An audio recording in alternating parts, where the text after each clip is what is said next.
everyone, and welcome to Ignite 2020. I am Gaurav Seth, and with me today is Dan Roth.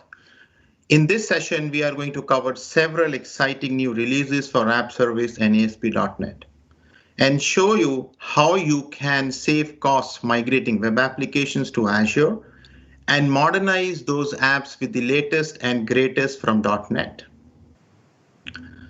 Now, before we start, I want to share what we are seeing in our customer conversations. Over the last 6 months, our physical first world is being set aside and digital demand for goods, services, and information is at all-time highs. The most successful companies are no longer asking when they should transform, but they are asking how they can do it today. As we are all aware that this is an area where Microsoft is uniquely suited to help you. Now, we've been the stewards of .NET, SQL, and Visual Studio for over 2 decades, not only improving those products, but also building a fully managed home in Azure for the apps that depend on them. We build these managed services on IaaS and the trusted SQL code base, and we offer enterprise SLAs on millions of .NET apps, billions of requests, and trillions of SQL queries every day. Over the last few years, we have custom-built migration assistants to assess your .NET apps and migrate them seamlessly to Azure. Now we are able to provide engineering support and subsidies for large migrations through a .NET offer in the Azure Migration Program. And finally, we have tailored offers for existing Microsoft customers, the Azure Hybrid Benefit and Enterprise Dev Test offers. These help you maximize the investments in your existing on-premise SQL and Visual Studio licenses and extend them to Azure. Now, there is no better place to run ASP.NET apps than Azure. And today we are making some exciting updates to app services that broadens the surface area of .NET apps you can run on our managed services and dramatically improves the performance of those apps in Azure. We are also revamping a pricing structure and introducing commitment discounts to make it more affordable than ever to move. Let's talk about each of these one by one. First, we are releasing a new App Services Premium V3 plan, which leverages the latest Azure VM hardware to deliver improved performance and better scalability. This offering includes more powerful 2, 4, and 8 virtual core options with memory stretching up to 32 gigs to better support large enterprise web applications. Offered at a 20% discount versus comparable PV2 configurations, this is our most performant and cost competitive offering to date. One of the most important new capabilities in Premium V3 is the long-awaited GA of Windows Container Support, which is available in more regions and updated with full support for regional network integration, private link, and managed server identity. Starting October 1, customers can lift and shift a wide variety of .NET Framework applications, including those using COM Plus and those with OS dependencies, and take advantage of the fully managed feature of App Service. Also in October, we are introducing our App Service Environment V3 in public preview. The new ACE features a simplified deployment experience that enables a best-in-class isolated app hosting environment for customers running their most sensitive web workloads. This is a single tenant system with no public internet dependencies in the customer's networks. The environment allows customers to customize their workload security while Azure secures the infrastructure dedicated to that workload. By removing the per instance stamp fee, we have reduced deployment costs by as much as 80%. Finally, we have been working to make adoption of Azure far easier and more cost-effective for all of you. To that end, for the first time, we are introducing reserved instance pricing on App Service, offering savings up to 35% for 1 year and 55% for 3-year commitments versus pay as you go. The new premium and isolated not only have the latest hardware, networking improvements, but we've also significantly reduced the pay-as-you-go price points and eliminated the per instance stamp fees for ACES. When combined with reserved instance pricing, customers can see savings of up to 70 to 80% versus comparable configurations on existing SKUs. To support customers looking to migrate, we have also introduced dev test pricing tier for premium V3 and created a .NET centric offer in the Azure migration program to streamline your move to the cloud with certified partners, engineering support, and generous migration subsidies. Now, recently, one of our customers migrated their .NET apps to Azure, and the customer is the Academy of Motion Pictures, Arts and Sciences. They had hundreds of servers supporting their member portal, where insiders submit and review nominated films for the Oscars. Not only did they move that entire infrastructure to App Service and Azure SQL in a matter of months, they also built a totally new front end using Xamarin and .NET Core, which let their members stream movies from their devices, whether they are at home or on the sets. Now, they did this during Oscar seasons to support over 850 films in 24 countries with zero downtime. Now, this is an amazing testament to the power of the cloud. Now let's look into some very interesting demos that we have lined up today. And the whole demo experience starts with the Migration Assistant tool. Now you can download this tool from appmigration.microsoft.com, and once you execute the tool, this is the first screen that you get to see. Now what we list on the screen is the list of websites which are running on a local IS server. You simply select the web application that you wish to assess and eventually migrate. What we are doing now is we are running a host of readiness checks behind the scene, and these checks will basically let you know if you can go ahead and migrate this web application to Azure App Services. Now, once I've passed all the readiness checks, I go ahead and click on Next. Once I click Next, what I get to see here is the host of migration options where I select subscription, I select a resource group, I select a name for my web application. Do I need to create a new app service plan, or do I use an existing app service plan? Do I want to sync my data with an Azure Migrate project? Now there's another important call out on this page in terms of database support. Now this application uses SQL Server running on a virtual machine. Now you have two options. You may either migrate this database to Azure SQL using tools like Azure Database Migration Services or SQL Database Migration Assistant, or you may use capabilities of hybrid connection wherein your database continues to be on premises, whereas using hybrid connections, Azure App Services web app can seamlessly communicate with this database, and you can migrate this database at a later point in time. Now, in the interest of time, I have already migrated this web application, and post migration, this is the experience that you see for this web application in Azure App Services. Now, there are a host of new features and capabilities which light up. Today, I am going to focus on specifically the networking capabilities. And I am going to start with the whole VNet configuration piece. Now, please remember the VNet integration feature enables your apps to access resources in or through a VNet. Now, VNet integration is used only to make outbound calls from your app into your VNet, hence allowing you to securely access other resources in your VNet. Example, Azure SQL. And how you do it? You basically select a virtual network in the same region and a subnet within that virtual network, and you now go ahead and set up the service endpoints. And I'm going to do it with Azure SQL, and you select the subnet for delegation. Once you are done, what that effectively means is that now your web application can securely connect to Azure SQL database within the same virtual network. And if you want to take a quick look at how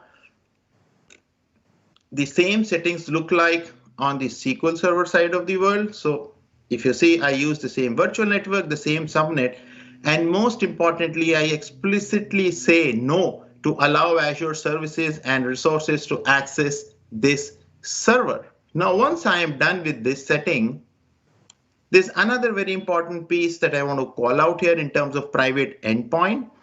Now, please remember that VNet integration doesn't enable your apps to be accessed privately. Now, private link is what enables apps to get a VNet internal IP address, thus restricting access by default to only traffic coming from your virtual network. And this capability will be supported by Azure App Services and will GA in October 2020.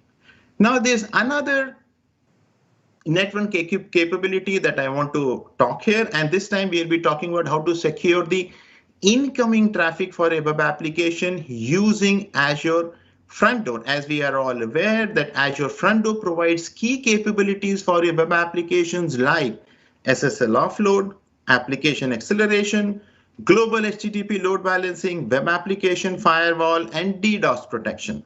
Now you can either choose an existing Azure Front Door instance like I have chosen, or you can create a new one right out of this experience.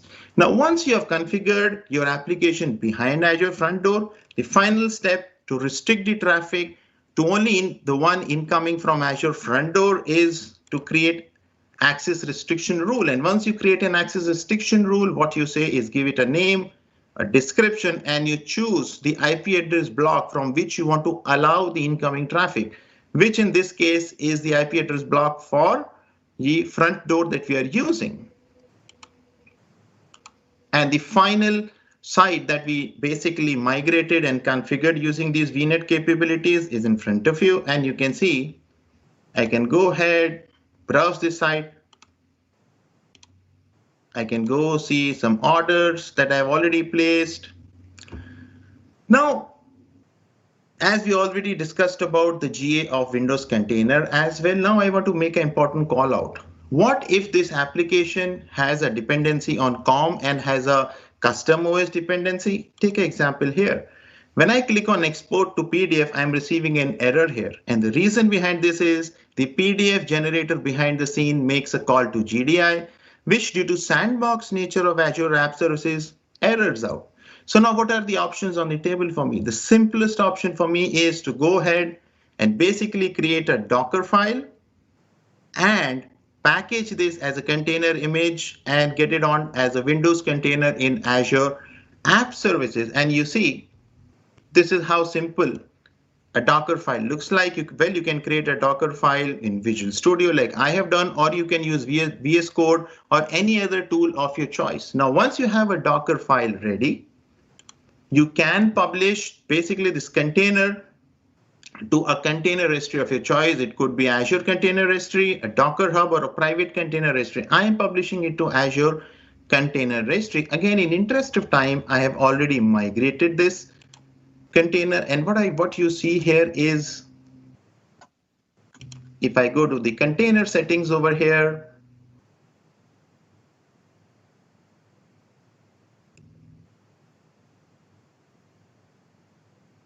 you get to see the same registry, you see the image name that I have used here and the tag. And it also lights up the same networking capabilities that you saw in the other Azure Web App example that I gave you. Now let's go ahead and explore the same option here for export to PDF on this order. And if you see this time, the PDF generation happened successfully. The reason behind this is because as part of my Windows container, I've already packed in the dependencies, the COM components that I wish to use, and hence this piece of code just works now. Also, if you see the scale up options over here, you can see that I'm using the latest P3 V3, which all the way goes up to 8 cores and 32 gigs of RAM. So this is another new SKU that will be available for you to use starting 1st of October.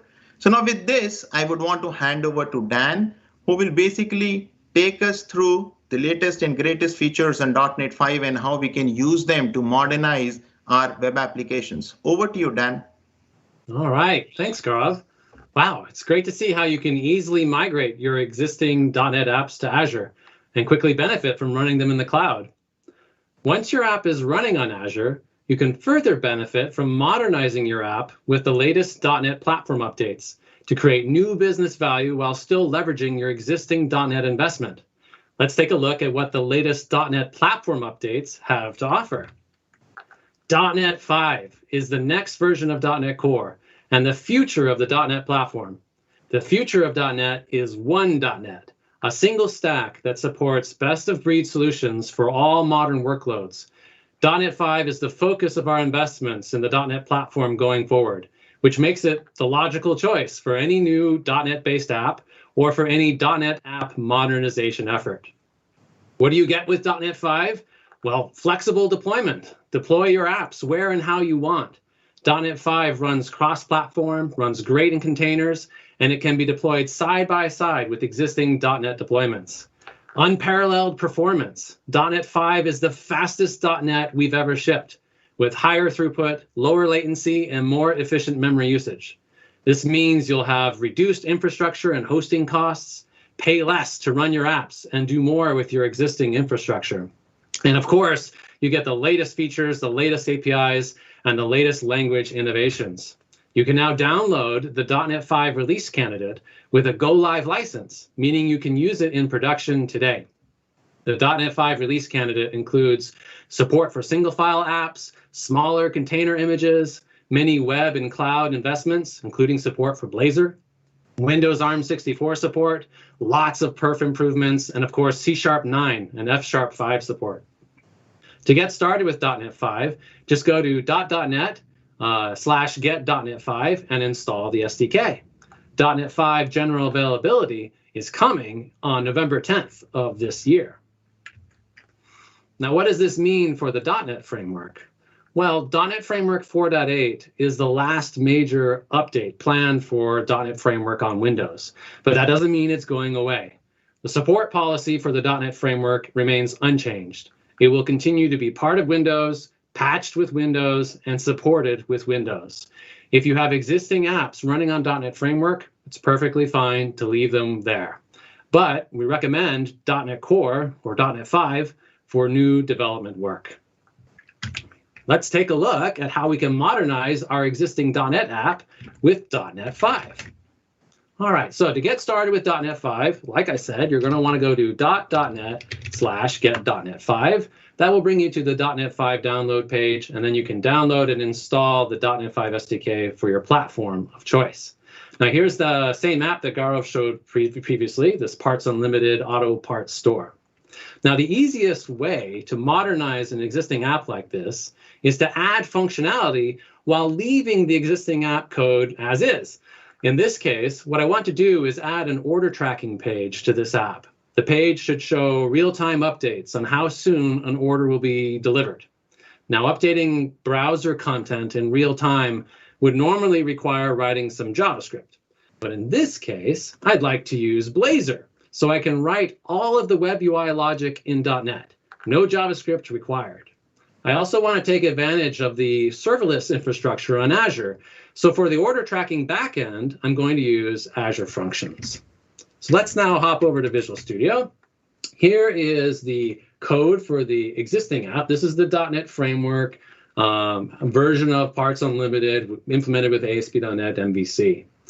To add the order tracking page, I've added this order tracking project. This is a Blazor WebAssembly project, which we can see in the project file. Blazor WebAssembly apps run directly in the browser using a WebAssembly-based .NET runtime. Since all of the code runs client-side in the browser, Blazor WebAssembly apps can be deployed as static sites without any required server component.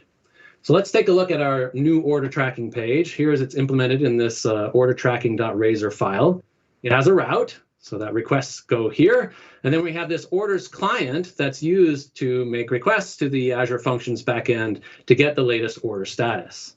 Then down below, we have some normal Razor syntax for rendering out the status of the order, including this C# for each loop to loop over all the status updates for this order and render them as rows in a table.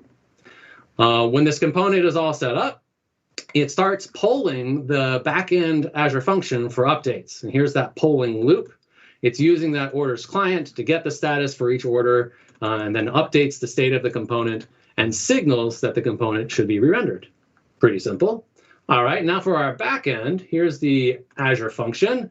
This is really simple. It's just an HTTP triggered function, and then we're using Entity Framework Core to query the database to get the order status update. And then we just return that back down to the client. Now to deploy a Blazor app with a .NET Functions backend like this, I'm going to use, Azure Static Web Apps, the new support in Azure Static Web Apps for .NET and Blazor that was just announced this week. Azure Static Web Apps is a service that automatically builds and deploys full stack web apps to Azure from a GitHub repository. And it now supports .NET and Blazor in addition to JavaScript. Azure Static Web Apps hooks directly into my GitHub repo to build and deploy updates to my order tracking page as I push them. To get started with Azure Static Web Apps, we just go to the Azure portal, click on Create a Resource, and we're going to create a web resource and create a static web app. There we go. All right, then we need to pick our subscription and the resource group that we want to use. I'm going to use an existing one.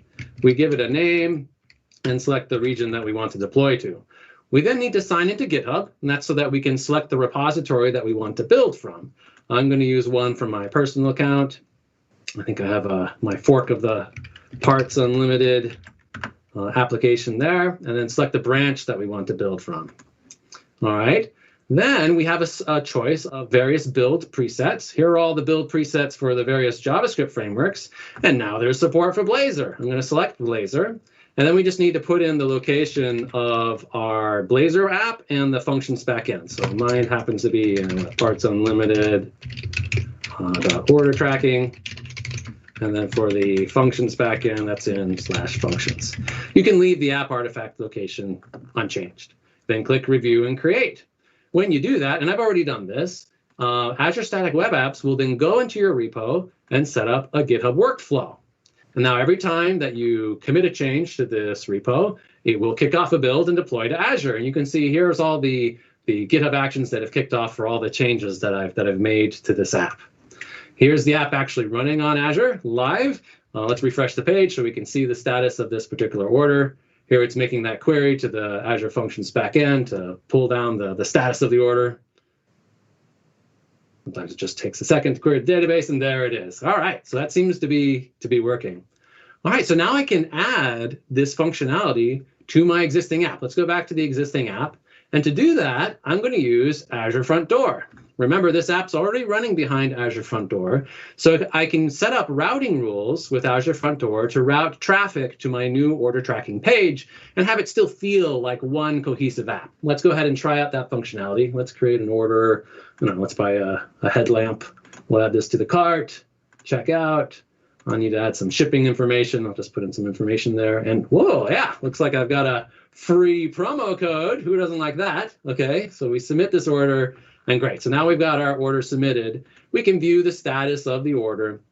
And the one thing that I added was this track order link at the bottom here. I click that, and that hops me over to my Blazor WebAssembly page that's showing the status of this order. Wow, these folks are fast. You can see they've already shipped it, and I should be getting real-time updates. Yeah, now it's out for delivery. So didn't have to refresh the whole page. Blazor was able to update the UI in real time. Great, so we've added some new functionality to our existing application. Now, if we really want to take advantage of all the benefits of .NET 5, by the way, that demo was actually using .NET Core 3.1 for right now, and that's simply because Azure Static Web Apps hasn't rolled out support for .NET 5 yet. That will happen once .NET 5 ships in November. But if we really want to take advantage of .NET Core or .NET 5, well, then we need to think about porting. Porting or migrating an existing app like this one from .NET Framework to .NET 5, that can seem like a daunting task. How can we even get started? Well, fortunately, there are some tools and resources that we can use. The first tool that I want to point you at is this .NET Portability Analyzer. This is a tool that can scan your existing app and its dependencies to see what APIs it's using, and then tell you which of those APIs are available on the platform you're trying to target. It comes as both a Visual Studio extension as well as a console app. Now, I've installed this extension into Visual Studio. Let me go back there real quick. Yeah, now let's right-click on my .NET Framework project, and I'm going to select this Analyze Project Portability option. that comes from that extension. And this will generate me a report. You can see I've generated this report a few times. But this is an Excel spreadsheet, and we can see how much of our app will just work on .NET 5. And the good news is it looks like about 80% of the APIs that this app uses will just work. So that's great. That means I'll be able to use a lot of my existing code. For the other 20%, we can check the Details tab. And let's see here. We can scan through the APIs that we're going to have to do something about. And it looks like almost all of them are system web APIs. And that kind of makes sense. If we're going to move to .NET 5, we're going to need to use ASP.NET Core. We can't use ASP.NET. So we'll need to migrate from ASP.NET to ASP.NET Core. So at least now we know what work we'll need to do here. It's it's a little bit of work to do that part of the migration, but we still get to reuse a good chunk of our code, and now we can plan for this migration. So that's one tool you can use. Another tool that I'd like to point you at is try convert. So try convert is a command line tool that you can point at your existing .NET Framework projects, and it will try to convert them from .NET Framework to a .NET Core SDK style project. And this works great for your class libraries. It unfortunately doesn't work with ASP.NET projects. If you have a system web-based project, it doesn't support that. But for your class library projects, this can be a really quick way to change them so that they now work with .NET Core and then .NET 5. And of course, we have lots of documentation and guidance on how to migrate from .NET to .NET Core that I'll point a link to give you a link for at the end. Now, just to fast forward a little bit, I've already gone and done some work to get this app ported to .NET 5. This is a different solution now.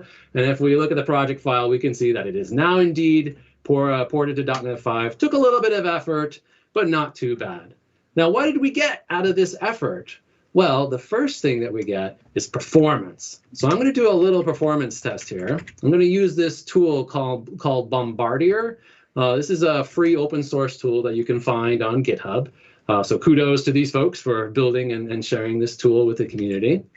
And I'm going to first run a test against the .NET Framework version of this app.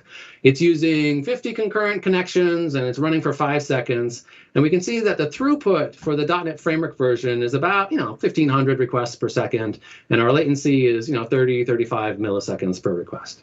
All right, now let's run the same test against the .NET 5 version of the application. Again, 50 concurrent connections for 5 seconds. And the throughput is much better. It's over twice the throughput for just moving to .NET 5 and about half the latency. I've also checked the memory usage for the .NET 5 port, and it's about 30% less than the .NET Framework version. When we talk to customers that have done this migration to .NET Core or .NET 5, we hear they get similar efficiency gains. So that's great, much faster performance. What else do we get? Well, we get to use the latest features in .NET 5. Let's look at the code here a little bit. Let me pull up this orders model. And you can see here I'm getting to use the new C#9 support. Here we have init-only properties. I could also use record types and the new pattern matching functionality, all the goodies that come in C#9 and all the great new features that come with .NET 5. I can also, because this is ported to .NET 5, I can now run this application cross-platform. So I've just kicked off a run so that it's running on Docker. I'll show you the Docker file for this application that I added. Here it is, and you can see that it's not running on a Windows-based image. It's running on a Linux Debian Buster based image. So we can run the entire app now inside of a Linux-based container. That usually just takes a second. You can see down below the Docker tooling in Visual Studio has kicked off a Docker exec. And if we just wait a second, hopefully we will see that pop up in the browser momentarily. Usually just takes one moment. I'm using Docker for Windows on this machine, and there it is. All right, great. So if we scroll down here a little bit to the bottom, we can see at the bottom that this app is now powered by Linux. So there's some of the benefits that you can get from porting to .NET 5. So just to recap, we hope you've enjoyed learning about how you can easily migrate and modernize your existing .NET apps with Azure. You can migrate your existing .NET Framework apps to Azure today. You can then take a phased approach to modernize your .NET apps with the latest .NET platform updates in .NET 5. When you're ready to port your app to .NET 5, Tools like the .NET Portability Analyzer and Try Convert are there to help. You can find additional porting resources at aka.ms/.NET-Port. You can learn all about the new Azure Static Web Apps support for .NET and Blazor at aka.ms/Blazor Static Web Apps. And be sure to try out the .NET 5 release candidate from .NET/get.NET5. Now, we've had some great questions in the chat during the session. If we didn't get to your question, please join us for one of our 2 Ask the Experts sessions, where Gaurav and I, along with members of our teams, will be there to answer your questions. We look forward to seeing you there, and thank you for watching.